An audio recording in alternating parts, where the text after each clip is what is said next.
양념 이야기에서 깜짝 놀랐어요.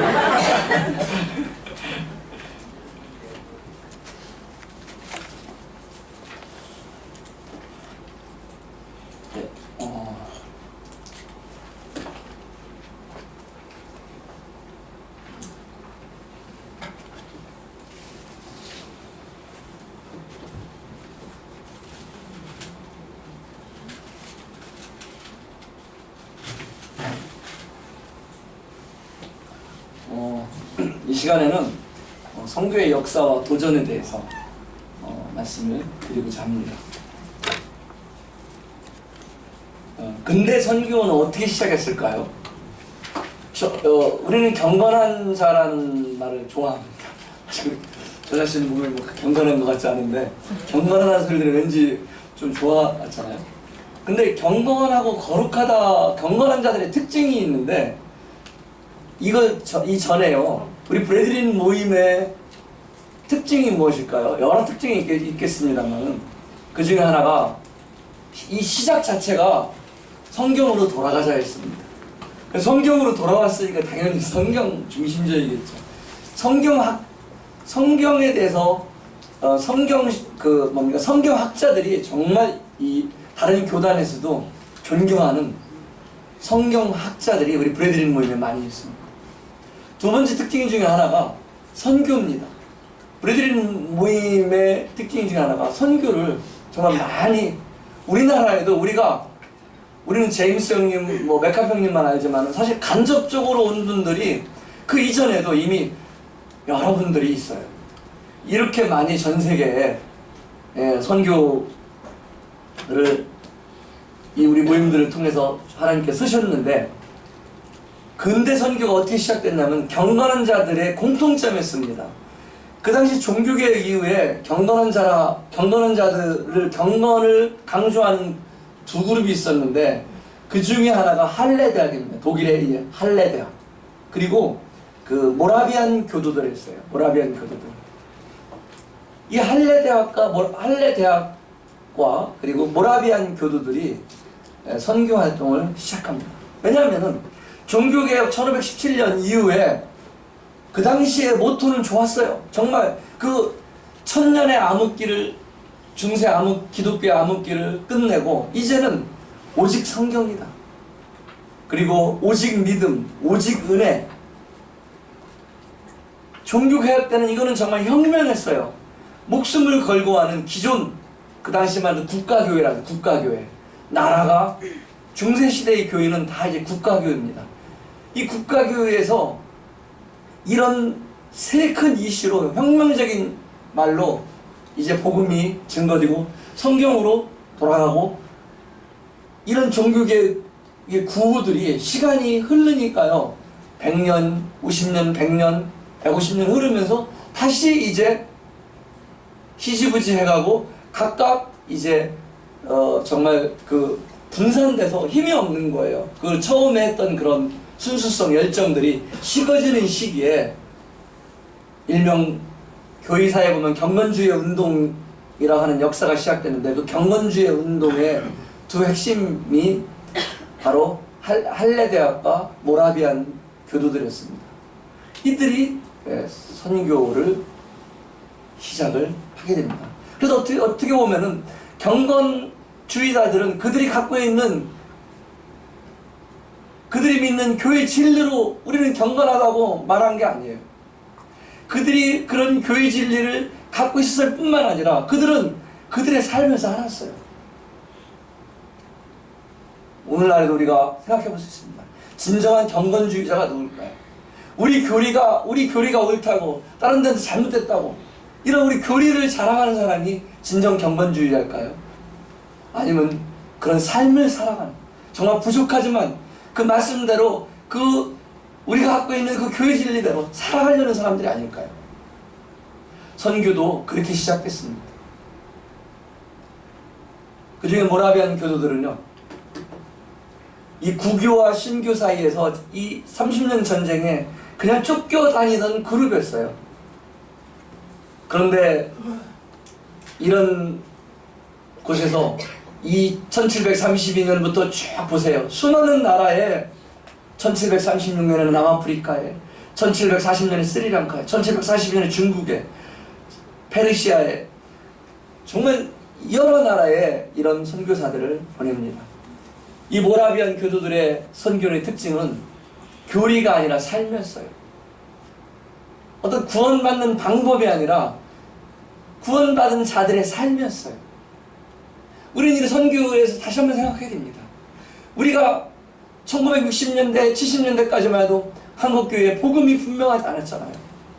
그때 대학단체들을 통해서 복음이 들어왔을 때는 얼마나 그 복음이 힘이 있었는지 모릅니다. 그런데 그런 것들이 이제는 지금 시대에 그런 것들을 보면 다 인스턴트화 돼갖고 단계별로 복음이 이제는 그렇게 구원받았다 하더라도 변화도 안 돼요.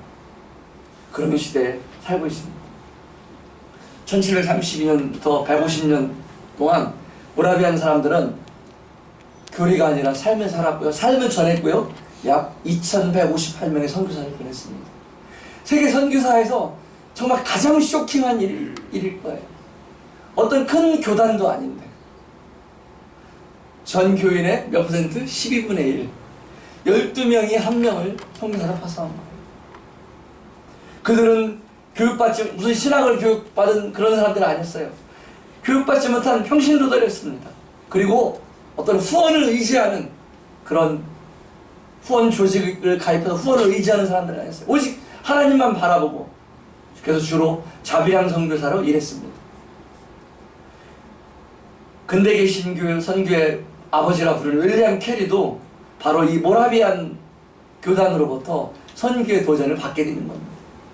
그래서 우리는 근대 선교의 아버지를 윌리엄 캐리라고 하는데, 윌리엄 캐리의 이전부터 사실은 선교 활동을 주도한 종교개혁 이후에 시작한 그룹이 바로 할레대학과 모라비안 그룹인데, 특히 모라비안 교도들의 이 선교의 역사는 정말 괄목할 만한 사실들입니다.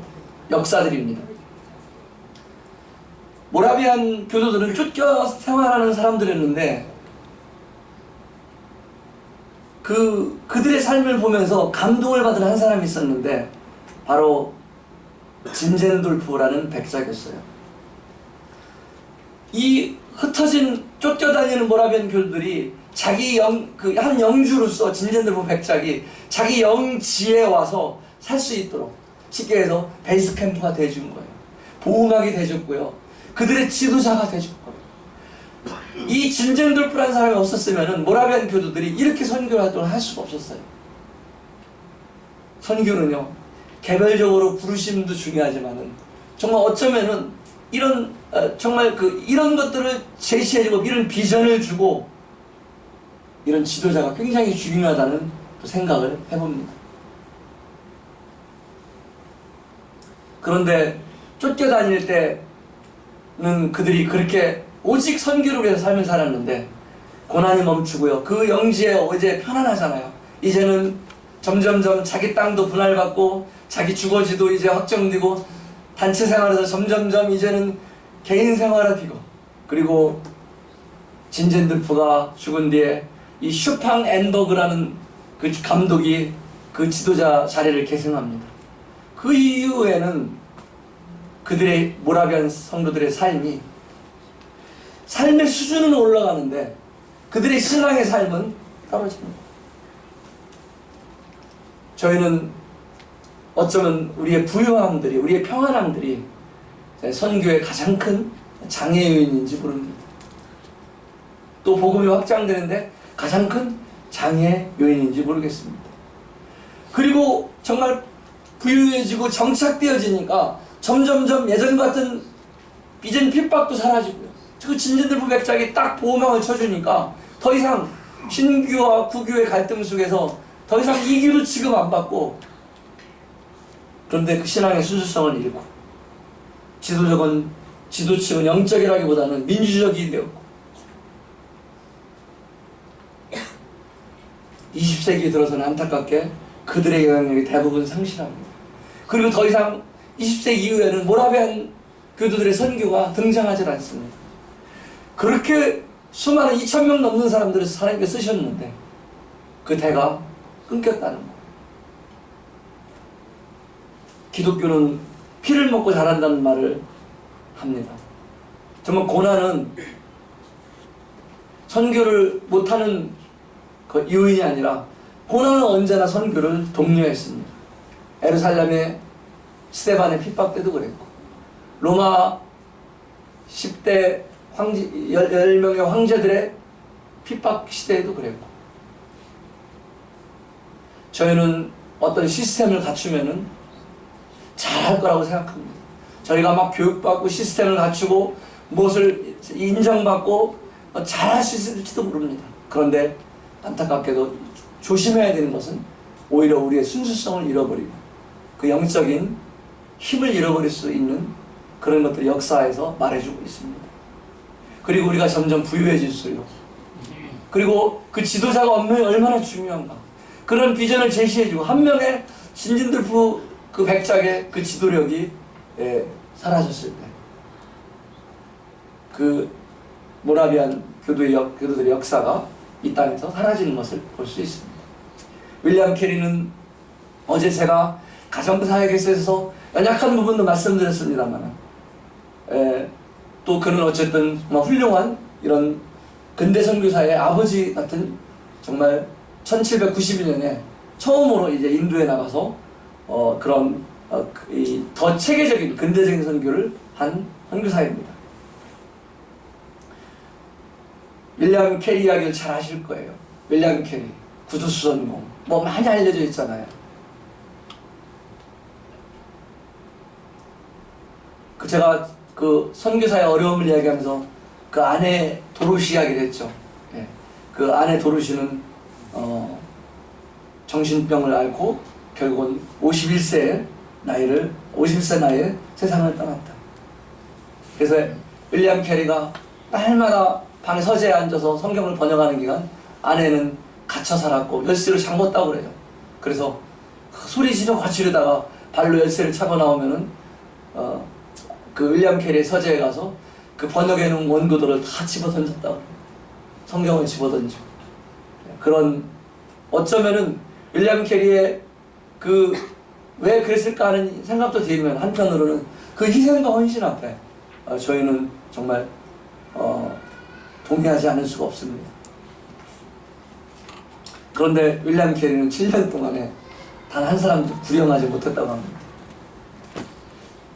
놀랍잖아요. 근대선교의 아버지가 7년 동안에 단 한 사람도 영혼을 구원하지 못했대요. 우리는 그 얘기 들으면 금방 우리는 뭡니까? 그게 무슨 선교사야? 우리 굉장히 그런 게 발달되어 있어요. 어떤 판단 이런 것들이. 그러니까 그런데 정말 하나님의 역사에서 큰 틀을 보면은 우리가 감히 그런 얘기를 할 수 있을까요? 저희는 그런 판단자들이 아닙니다. 윌리엄 캐리 어쩌면은 인도 선교에 기반을 놓은 사람이에요. 그래서 다리를 놓은 분입니다. 그리고 그 후에 많은 또 역할들을 했습니다. 윌리엄 캐리의 형은 조지 캐리라 했다고 그래요. 조지 캐리. 둘 다 옥스퍼드 대학을 수석으로 졸업한 수재들인데, 한 사람은 구두닦이 하다가 선교사로 가고, 한 사람은 말 그대로 국회의원이 되고 아버지 소원대로 일명 그 나라 영국에서 출세해서 훌륭한 사람이 되었어요. 국회의원이 되고 유명한 정치인이 되었습니다. 그런데 영국에서 이 영국의 대형 백과사전이라는 아주 존경받는 백과사전이 있는데, 그 백과사전에 기록되기를 윌리엄 캐리, 선교사로 왔던 윌리엄 캐리의 삶은 무려 반 페이지가 기록됐다고 합니다. 근대 선교의 아버지 윌리엄 캐리에서 반 페이지에 빼곡하게 기록되어 있는데, 그 형, 옥스퍼드 대학을 수석으로 졸업하고 국회의원이 되고 정치인이 되었던 그 형 조지 캐리는 단 한 줄 기록되었다고 합니다. 윌리엄 캐리의 형. 놀랍잖아요. 저희는 이 땅에서 명함을 중요시 여깁니다.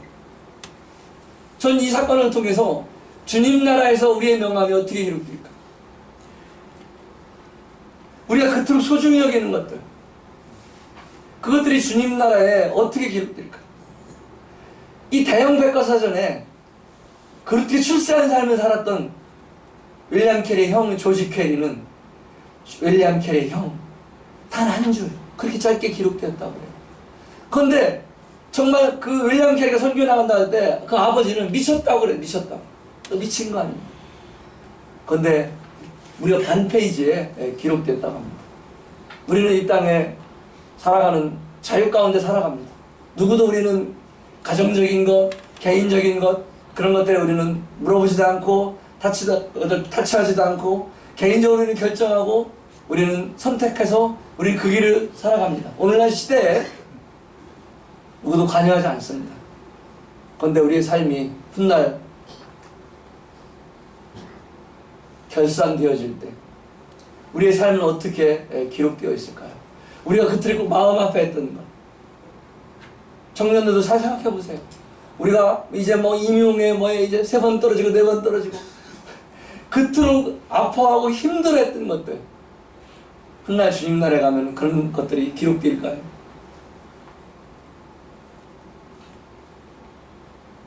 주님으로 해서 산 것들이 기록될 것입니다. 가치를 발견한 사람들. 윌리엄 캐리는 그런 말을 하죠. 하나님으로부터 위대한 일들을 기억해라. 사람, 내가 출세하고 내가 생각할 때 위대한 일이 아니라 하나님이 생각할 때 위대한 일이 무엇일까? 그리고 하나님을 위해 위대한 일을 성취하라. 내가 어떤 일을 하든 그 일이 내가 교사가 되든 공무원이 되든 내가 어떤 비즈니스를 하든 농사를 하든 어떤 일을 하든 하나님을 위해 그 일이 하나님께서 허락하신 위대한 일을 생각하고 그 일을 이뤄가라는 겁니다. 근대 선교가 1800년부터 또 시작됩니다. 로버트 모리슨이 중국 선교사로 들어오고요. 그리고 이제 남아프리카의 존 디도어가 반더캠프가 그리고 저드슨 우리 잘 알죠? 미얀마 선교에 1812년에는 저드슨이 미얀마로 들어가고 1854년에 또 잘 아는 허드슨 테일러가 중국 선교로 들어갑니다. 영국과 유럽의 식민지 통치 시대의 선교는 정말 강력한 선교였어요. 그런데요, 그 대표적인 케이스가 인도입니다. 인도는 아직도 기독교 국가가 아니에요. 철저한 힌두 국가예요. 물론 주에 따라 각 주, 예를 들면 뭐 존 쿠리안 형제님 계신 그런 주 같은 경우는 기독교인이 많이 있지만은 일부 주를 제외하고는 대부분 힌두입니다. 그렇게 강력하게 식민지 체제에서 기독교가 들어갔는데도 우리가 합법적으로 들어가면은 복음이 엄청 빨리 효과적으로 왕창 전해질 것 같잖아요. 그렇지 않은 것입니다. 정부 조직으로 복음을 전할 수가 없는 거예요. 그 당시 일부 선교사들은요, 비자도 필요 없었어요. 문화 담당 그 식민지 통치하는 나라 영국의 문화 담당 홍보관으로 들어갔어요. 선교사가. 그렇게 힘있게 선교를 했는데도 다 거기에 구원의 역사가 있었을까요?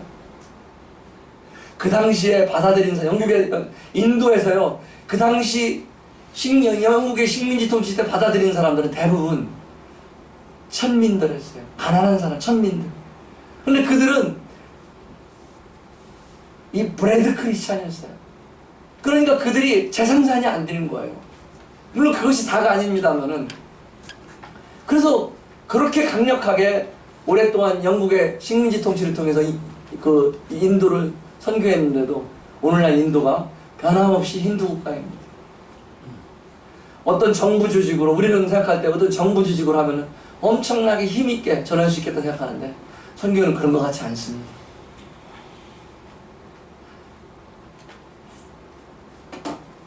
이 미국 학생 자원, 이 선교는요, 아까 제가 진젠들포 백작을 이야기했죠. 근데 또 이제 그 기억해야 할 분이 피어선이에요. 피어선은 많이 들어보셨을 거예요. 나이 드신 분들은 평택의 피어선 신학교 알죠? 피어선 그리고 D.L. 무디예요. 이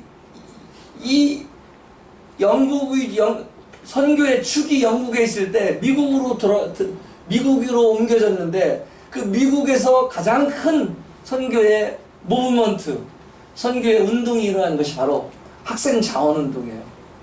선교 단체에서 한 것이 아니고요.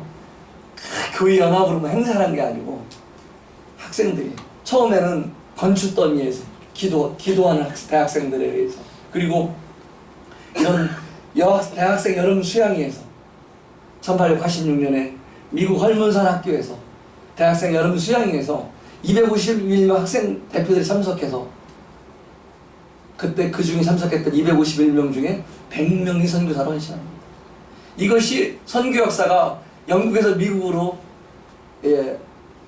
바뀌는 그런 결정적인 역할을 하게 됩니다. 그래서 약 2만 명의 선교사가 들어가게 됩니다. 그래서 미국이 지금 한국은 27,500명인데 미국이 지금 가장 많은 선교사를 이 땅에 파송한 나라입니다. 현재도. 이들을 통해서 지구상에 구석구석 복음이 들어가도록 교회가 세워졌습니다.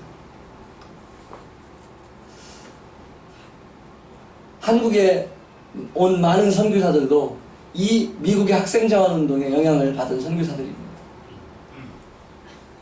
놀랍잖아요. 아, 정말 학생들, 대학생들, 이 학생 청년들을 통해서 이 선교의 한 축이 시작됐다는 것. 1945년에는 냉전 시대, 이제 이 1차 대전이 끝나고 이제 냉전 시대에 접어듭니다. 그러면서 이젠 식민지 통치도 다 이제 끝나고요. 다 독립들이 되잖아요. 그러므로 이제는 나라 대 나라, 한 나라를 대상으로 보는 것이 아니라 종족을 대상으로 선교를 이제 보게 됩니다. 그 개념에 눈이 뜨면서 선교 기지 중심에서 이제는 종족 단위 선교사가 되게 됩니다. 자, 선교 기지 중심이란 무엇이냐면은 선교사가 어느 나라에 들어가면은 땅을 한 3만 평 사는 거예요. 그리고 담을 치고요. 거기에 고아원, 학교 이런 거 다 하고 선교사들이 다니는 병원, 선교사 병원부터 한 팀이 가서 사는 거예요. 그리고 거기에 현지인들이 직원으로 들어와서 그들 성경받아 구원받고 하는 거예요. 그러니까 치안도 안정하고 삶도 뭐 부유롭게 살아갈 수 있고요. 그런데 문제가 뭐냐면은 현지인들하고 선교사들하고 괴리가 되는 거예요. 갭이 생기는 거예요. 그러니까 거기 들어와서 직원으로 와서 성경 공부해서 구원받은 사람들은 이제 한계가 있는 거예요. 그런 선교 형태에서 이제는 종족으로 들어가는 계기가 있는데 그게 바로 이 부족 중심의 선교입니다. 그러니까 부족으로 들어가야 된다고 그래서 우리가 잘 아는 위클리프 성경 번역팀이죠. 1934년에는 타운젠트가 위클리프 선교회를 설립하고요. 그리고 또 저희도 잘 알죠. NTM 뉴 트라이브 미션이라는 부족 선교단체 선교회를 1942년에 설립합니다. 그래서 이 위클리프와 NTM 위클리프를 통해서 성경 번역이 지금 이 시간에도 위클리프의 홈페이지에 가면은 초시계가 있는데 지금 몇 개의 언어로 성경이 번역되어 있고 아직 몇 개의 부족어가 남아있다고 그 시계로 게시판에서 실시간으로 알려주고 있습니다. 그래서 이런 NTM 1942년에서 선교사를 설립해서 27개국에 지금 3,000명이 넘는 선교사들이 300여 부족에 들어가서 선교활동을 하고 있습니다.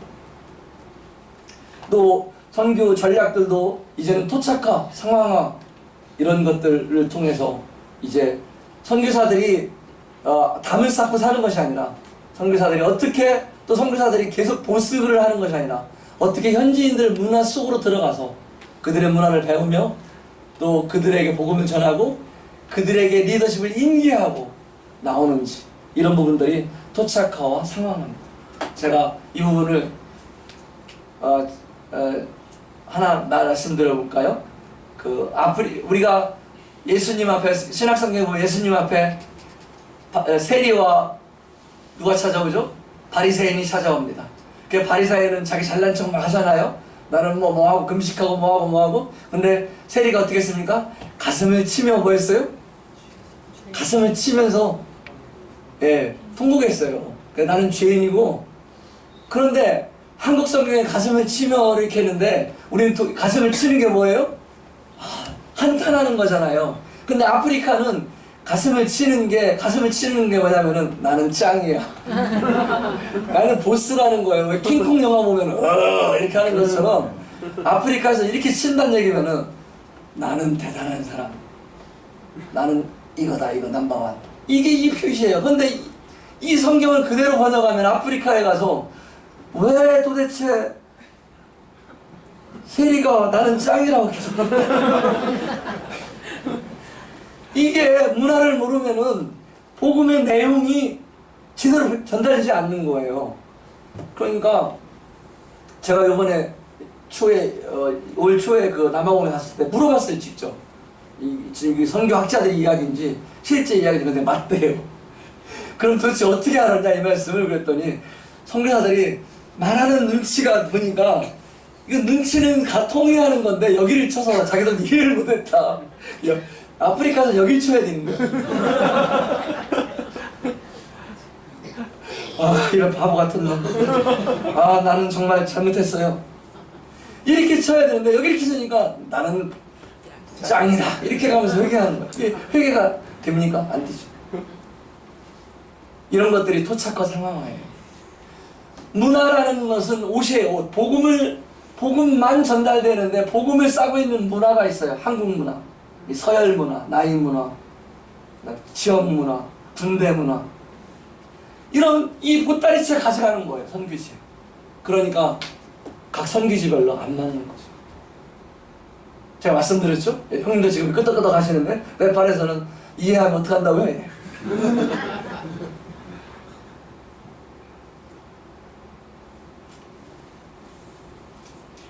무임 선교사를 보면요, 안토니 그로브스부터 이제 기록이 있어요. 그래서 형제단의 선교운동으로 6개 대륙에 진행되었고, 이 지금 그 모임 통해서 이렇게 그 파송된 선교사 숫자는 약 1200명이 넘는다고 그래요. 그래서 그 개척 선교사로도 많이 하나님께 쓰셨고요. 그 중에 또 우리가 이름을 알 수 있는 분들은 스코틀랜드 출신의 프레드릭 아르노, 그 다음에 이런 단 크로보드, 그리고 뭐 여러 그 선교사들이 있죠. 아르노 같은 경우는 1880년경 그 콩고 카탕가에 최초로 하나님의 나라에 관한 진리를 선포한 이런 어느 지역은 처음으로 우리 모임 선교사들이 들어간 것도 있어요. 안토니 노리스 그로브스는 모임 최초의 기록에 있는 선교사입니다. 이분은 치과의사였고요. 신학을 포기하고 선교사를 떠나 독립적인 선교를 했어요. 재정적으로도 자립을 했습니다. 그래서 1829년부터 바그다드에 몇 년 동안을 이분이 참 바그다드에 계속 있었으면은 오늘날 그 무슬림 선교에 큰 축이 됐을 텐데 바그다드에 있다가 몇 년 있다가 인도로 떠나요. 그래서 인도 선교를 하게 됩니다. 약 20년 동안. 이 조셉 헨리 데이비스는 호주 선교사인데 장로교 선교사예요. 근데 제가 왜 장로교 선교사를 우리 모임 선교사 이해가는데 소개하냐 그러면은 이 부산에 최초로 이 그 장로교 쪽에서 서울은 언더우드 통해서 들어왔잖아요. 근데 부산은 이분이 호주 선교사예요. 그 한국 이름은 덕배시. 이거는 저희 자료가 아닙니다. 장로교 자료예요. 장로교에서 이 기록되어 있는 자료인데 부모는 영국 슈레스버그의 출신으로 흔히 형제교회라고 불리는 플리머스 형제단에 속한 경건한 신앙이에요. 이상교 고신 측에 있는 이상교 교수가 정확히 알아요. 그래서 그분은 우리 모임을 우리 정인태 의원님 책 추천할 때도 이야기했잖아요. 우리 모임을 아주 좋게 소개를 해주셨습니다. 그래서 그 고아를 자랐고 여기 나오려고 보니까 선교를 나오려고 보니까 그 당시에 이 호주에서는 그냥 나올 수가 없었던 거예요. 여러 가지 이유로 경제적인 거나 이런 부분으로 공식적인 파송이 안 되면 그러니까 장로교에 입단해서 바로 나오게 돼요. 그래서 그냥 장로교에 입단을 했지만 사실은 그분은 이 조셉 헨리 데이비스는 우리 모임의 형제님이었어요. 근데 이분이 와서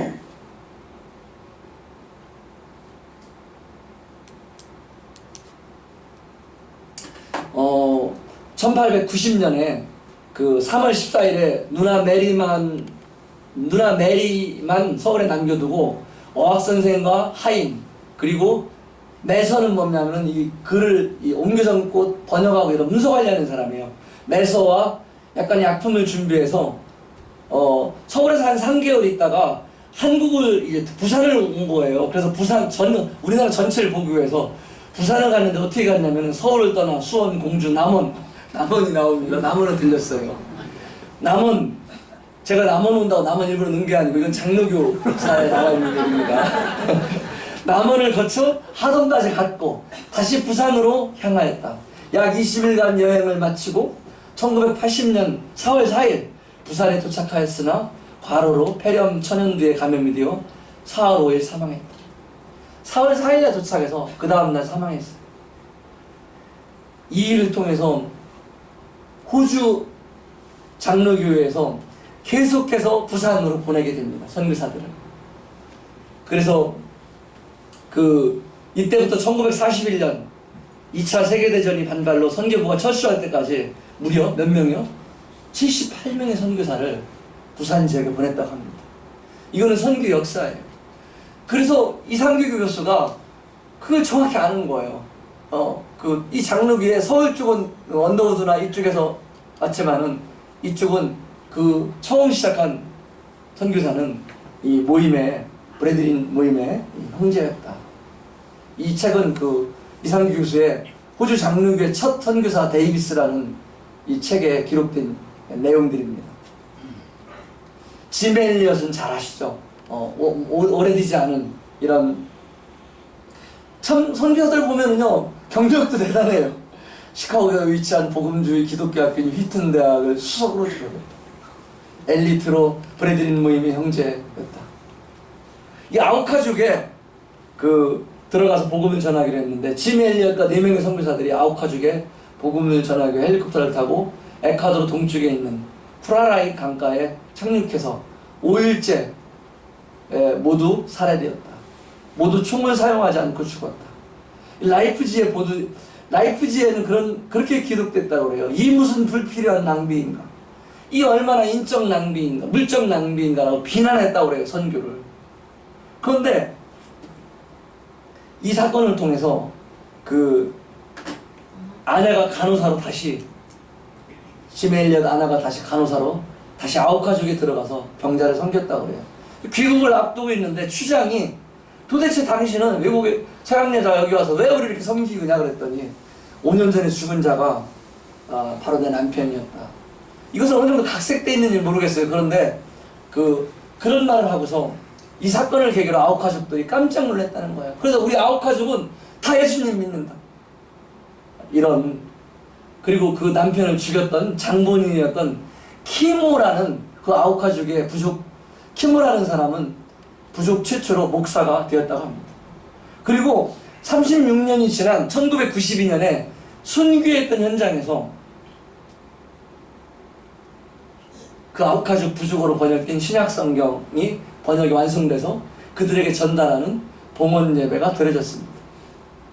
영원한 것을 얻기 위해 영원하지 않는 것을 버리는 것은 결코 어리석은 선택이 아니라 라고 짐 엘리엇이 죽기 전부터 제가 갖고 있는 좌우명 중에 하나였다고 합니다. 그 영화를 창끝이라는 영화를 보시면은 잘 이해할 수 있습니다.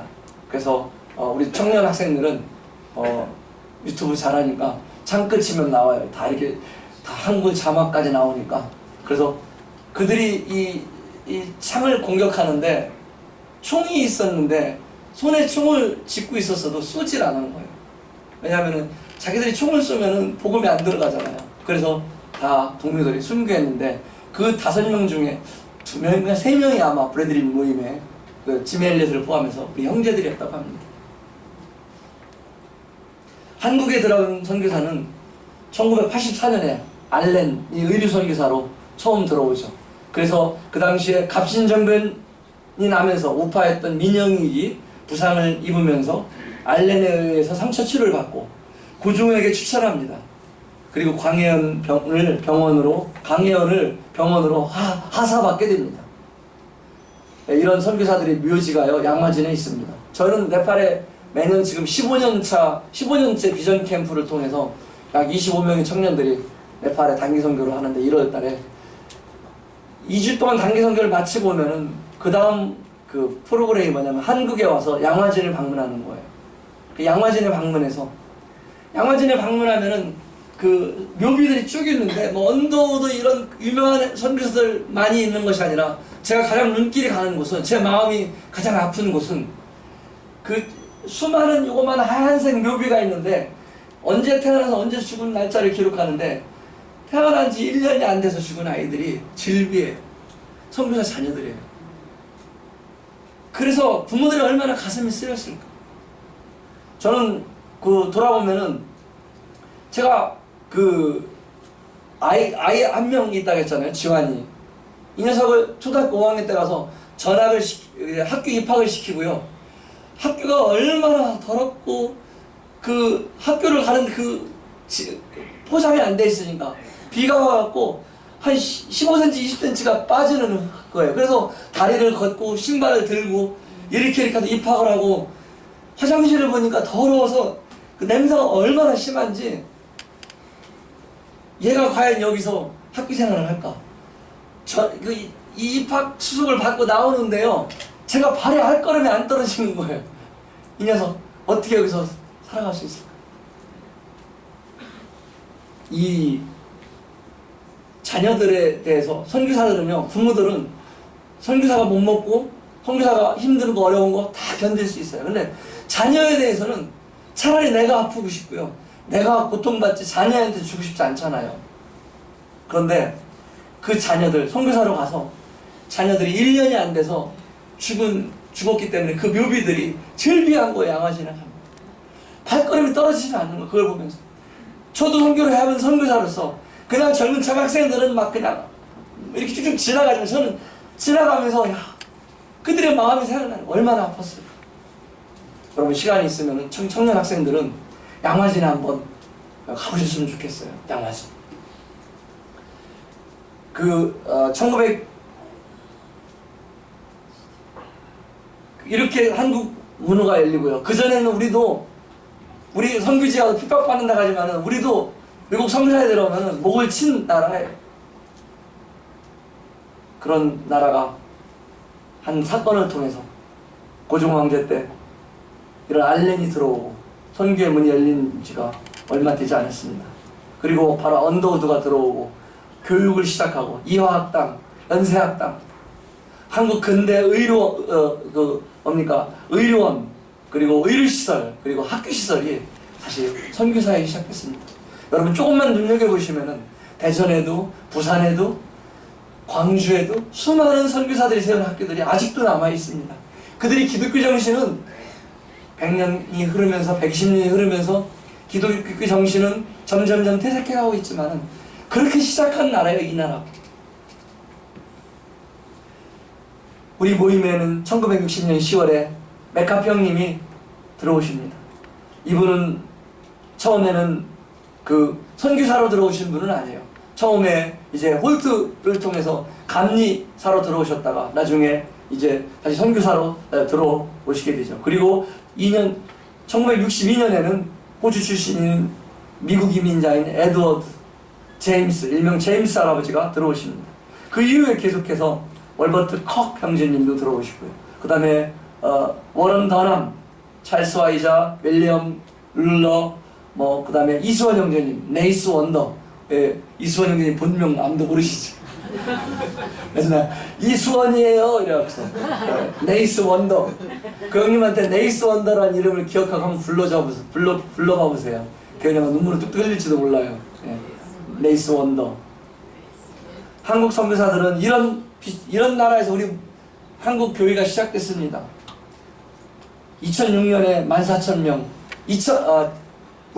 1988년 올림픽 이후에 한국은 부유하게 되고 또 기독교가 급속도로 확장되면서 선교사들을 파송하는데, 지금은 무려 2016년에는 27,205명, 2017년에는 27,400여 명을 세계의 선교사를, 미국에 이어서 두 번째로 많이 선교사를 파송한 나라입니다. 왜 한국에도 일꾼이 필요한데 세계로 나가야 하나? 이런 질문을 많이 받습니다. 우리 지역 한국도 모질라 일꾼들이 이런 이야기. 그런데 같이 해야 됩니다. 우리는 빛을 갖기 위해서 주님의 명령을 순종해서 국내 개척도 해야 되고 국내 사역도 해야 되지만 선교도 같이 해야 됩니다.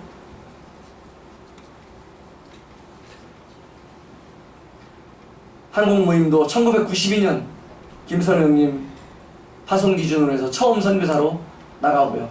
그 이후로 19개 나라에 78명의 선교사들이 활동하고 있습니다. 선교에 참여하는 교회, 우리의 선교사가 다 가지 못하더라도 참여하는 것이 굉장히 소중합니다. 그것은 부활의 권능의 능력에 참여하는 것입니다.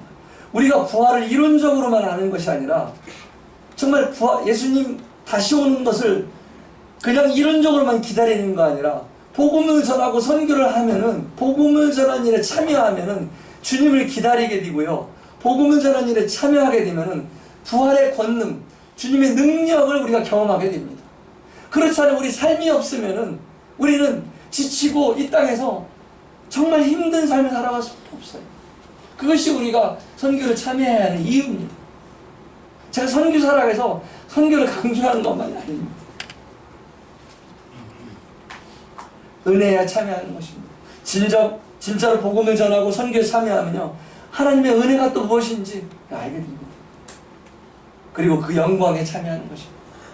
우리가 예수님의 영광을 받으시옵소서, 받으시옵소서, 이런 립서비스에 영광 돌리는 것만이 아니라 정말 우리의 삶을 통해서 한 영혼이 구원받을 때 하나님께서 그 받으시는 그 영광을 우리는 기억할 수 있습니다. 선교사 파송교회는 정말 이 말씀으로 대신할 수 있습니다. 모세와 선교지에 나가 있는 사람은 여호수아 청년입니다. 모세가 손을 들어 기도합니다. 그런 손을 내리면은 아멜렉에서 패배를 합니다. 여호수아가 손을 들으면은 다시 여호수아가 이깁니다. 그런데 이 노인 모세가 지치니까 아론과 홀이 양팔을 붙들어 주는 것입니다. 이것이 바로 선교의 가장 선교를 잘 모습 선교를 표현한 그림입니다. 표현한 그림입니다. 지역교회 혼자 감당하지도 못합니다. 선교사 혼자 감당하지도 못하고요. 지역교회 혼자 감당하지도 못합니다. 그래서 여호수아가 선교사라면 하나님의 지팡이는 바로 하나님의 능력, 선교의 주체입니다. 그리고 손을 든다는 것은 동역의 중요성을 말합니다. 피곤하다는 것은 우리 선교사의 동역의 한계를 말하는 거예요. 우리 혼자 다 할 수가 없습니다. 그래서 때로는 동역의 시스템도 필요하고 안정된 지속적인 동역을 위해서 저희는 이런 협력하는 체계가 협력이 필요합니다. 선교사와 파송교의 관계는 정말 유기적이고 실리 관계가 되어야 돼요. 그리고 선교지의 상황을 잘 알아야 됩니다. 그리고 의논하고 가장 가까운 사이여야 돼요. 선교사는 혼자 하는 것은 빠른 결정력과 갈등이 필요 없지만, 그러나 잘못된 길을 갈 때 아무도 수정해주지 못하고 아무도 보완해줄 수 있는 사람이 없다는 것은 선교지를 너무 주관적으로 빠지게 갈 수 있는 거예요. 파송교회가 선교사를 주관하고 관여하는 것은 아닙니다만 선교사와 협력관계에 있으면서 충분히 선교지를 이해하고 서로 조언하며 이런 관계가 되어야 합니다. 우리는 파송교회는 경제적으로 돕는 것만 생각합니다. 또 방문하는 것만 생각해요. 그것은 대표적인 일입니다만 그것만이 다가 아닙니다. 우리가 선교지를 얼마큼 잘 알고 있는지, 또 선교사는 우리 파송교회를 얼마큼 가까이 생각하고 있는지, 이런 사실은 파송교회는 선교 교육이 필요합니다. 선교에 대한 이해가 필요하다는 뜻이에요. 그리고 물론 재정이나 이런 필요에 대해서도 동역이 필요합니다. 현지 방문 지원 동역도 필요하고요. 사역의 실적에 대해서 부담을 주지 말라라는 것은 어제 말씀을 드렸습니다. 또 선교사가 한국 방문을 지원하는 것도 그들이 잘나서 그들이 영웅이라서가 아니라 지속적으로 그 길을 갈 수 있도록 위로해주고 격려해주는 것입니다. 이 켈리 오도넬은 선교사 멤버회를 가장 학문적으로 또 그 선교 경험을 통해서 정립한 사람입니다. 빨간 것이 마스터 케어입니다. 선교사는 가성교회가 다 감당하는 게 아닙니다. 주님이 선교사를 케어해요. 부르시는 분이 케어합니다. 돌봅니다. 그리고 자기 책임도 있어요. 그 셀프 케어는 정말 자기 선교사도 운동도 해야 되고 선교사가 관리해야 되는 겁니다. 그리고 샌더 케어는 보낸 파송교회의 케어입니다. 그리고 그런데 파송교회가 다 감당할 수가 없는 일들이 많이 있습니다. 여러 의학 부분, 이런 학문적인 부분, 영적인 부분부터 쭉 이런 부분들은 스페셜 케어라고 하는데, 이런 데들은 각 지역 모임의 도움을 받아야 되고요. 각 지역의 전문가들의 도움을 받아야 되는 것입니다. 그리고 네트워크 케어가 있는 거예요. 여러분, 파송교회가 혼자 다 감당하려고 하지 마십시오. 파송교회도 한계가 있습니다. 이런 부분들을 얼마큼 이 시스템을 이해하면은 파송교회가 다 감당하는 것이 아니다라는 것을 알게 돼요. 격려해 주시고요. 기도해 주시고 참여해 주시고. 마치고자 합니다. 이제 선교의 주체는 제가 하나님이시다. 하나님 부르시고 공급하신다. 첫 번째 시간을 말씀드렸어요. 두 번째 시간은 선교사가 선교지에서 직면한 어려움을 이해하는 것은 어떻게 그들을 도우며 최소화시킬 수 있을까? 우리 엘리야 이야기를 했습니다. 세 번째는 그 길을 계속 가도록 하기 위한 것이다. 그리고 세 번째는 복음의 확장에 있어서 교회의 역할은 무엇이고 나의 역할은 무엇인가. 네 번째는 선교 역사 속에서 받는 교훈과 그리고 도전들, 그리고 선교사를 파송한 파송교에 요청되는 역할과 참여는 무엇일까. 이런 부분들을 말씀을 드렸습니다. 이 시간 잘 경청해 주셔서 감사하고요. 제가 너무 떠드는 것 같습니다. 그래서 많이 기도했는데 많이 부족한 시간이었는데 성도님들 잘 또 들어주셔서 감사합니다. 모쪼록 남은 교회가 선교사를 파송한 교회로서 또 태국 선교, 라오스 선교 이런 모든 선교사들을 정말 효과적으로 도울 뿐만 아니라 앞으로 그 다른 선교지도 또 지금 20대, 30대, 10대 이런 학생 청년들이 또 선교의 꿈을 꾸고 그 바턴을 안병학님의 바턴을 또 이어받고 또 세계 여러 곳에 나갈 수 있는 그런 남은 교회가 되었으면 좋겠습니다. 감사합니다.